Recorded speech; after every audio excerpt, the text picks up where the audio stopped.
ঈদ শেষে কিন্তু এখন ফিরতে শুরু করেছে কর্মজীবী মানুষ। আমি যদি আপনাকে একটু বলি যে এখন যে জায়গাটিতে দাঁড়িয়ে আছে এটি ঢাকা রংপুর মহাসড়কের যে গাইবান্ধা অংশের যে 32 কিলোমিটার এলাকা, সেই এলাকায় কিন্তু আমি এখন দাঁড়িয়ে আছি।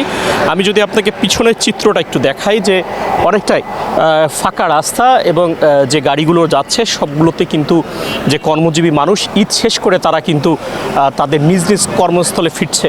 তো এখানে একটু আগে যে বিআরটিএ এবং উপজেলা প্রশাসনের পক্ষ থেকে একটি চেকপোস্ট বসানো হয়েছে, যেখানে একজন বিআরটিএ কর্মকর্তা রয়েছেন, পাশাপাশি একজন উপজেলা ইউনোর একজন উপজেলা নির্বাহী কর্মকর্তার একজন প্রতিনিধি এখানে রয়েছেন, যিনি আসলে এই যে সড়কে যে যানবাহনগুলো রয়েছে যেগুলো ফিটনেসবিহীন কিংবা যেগুলো অতিরিক্ত গতি নিয়ে সড়কে চলাচল করছে তাদের বিরুদ্ধে কিন্তু আইনগত ব্যবস্থা নেওয়া হচ্ছে। তো আমি একটু আগে এখানকার যিনি দায়িত্বশীল কর্মকর্তা রয়েছেন তার সাথে কথা বলেছি। তিনি আমাকে যেটি জানিয়েছেন যে এখন পর্যন্ত প্রায় 74টি যানবাহনে মামলা দেওয়া হয়েছে। এই প্রত্যেকটি যানবাহনের অধিকাংশ কিন্তু গতিসীমা বাড়ানো ছিল, ফলে দুর্ঘটনার যে প্রবণতা সেটি কিন্তু বাড়ার সম্ভাবনা ছিল। পাশাপাশি যে ফিটনেসবিহীন যে গাড়িগুলো রয়েছে সেগুলোও কিন্তু আইনের আওতায় নিয়ে আসা হচ্ছে। তো এখন আমি আসলে কথা বলবো এখানকার বিআরটিএর যিনি ইন্সপেক্টর হিসেবে দায়িত্ব রয়েছেন। আমরা আপনার কাছে জানতে চাই যে আপনারা যে সকাল থেকে যে অভিযানটি পরিচালনা করছেন সেটিতে কতগুলো গাড়ি এখন পর্যন্ত জরিমানা আওতায় নিচ্ছে? ধন্যবাদ।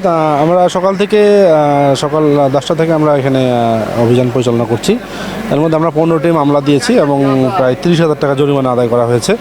আমাদের গতকালকেও করেছি, গত পরশুও করেছি। আমরা এই সর্বমোট 64টি মামলায় 69,400 টাকা জরিমানা আদায় করা হয়েছে আজকেরটা বাদে। আর আমাদের বিআরটিএর চেয়ারম্যান মহোদয়ের নির্দেশনা মোতাবেক আমরা অভিযান করছি যাতে আমাদের ঈদ পরবর্তী কর্মস্থলমুখী মানুষদের যাতায়াত নির্বিঘ্ন এবং নিরাপদ করার জন্য আমরা এই অভিযান চলতে থাকবে আমাদের বিআরটিএ এবং পুলিশ প্রশাসন ও জেলা প্রশাসনের পক্ষ থেকে।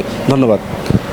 ঠিক উনি যেমনটি বলছিলেন যে আসলে ঈদ পরবর্তী যে নিরাপত্তা ব্যবস্থা এবং এই মানুষগুলো যাতে নির্বিঘ্নে তাদের কর্মস্থলে যেতে পারে তারই উদ্যোগ হিসেবে কিন্তু তাদের আজকের এই প্রোগ্রাম। এবং এটির মধ্য দিয়ে তারা যেটি জানাতে চাচ্ছিল যে সড়কে যাতে দুর্ঘটনা কমে, এটি তারা বিশেষ করে এই মেসেজটা তারা কিন্তু দিচ্ছে। তো এ ছিল গাইবান্ধা থেকে আসলে সবশেষ খবর।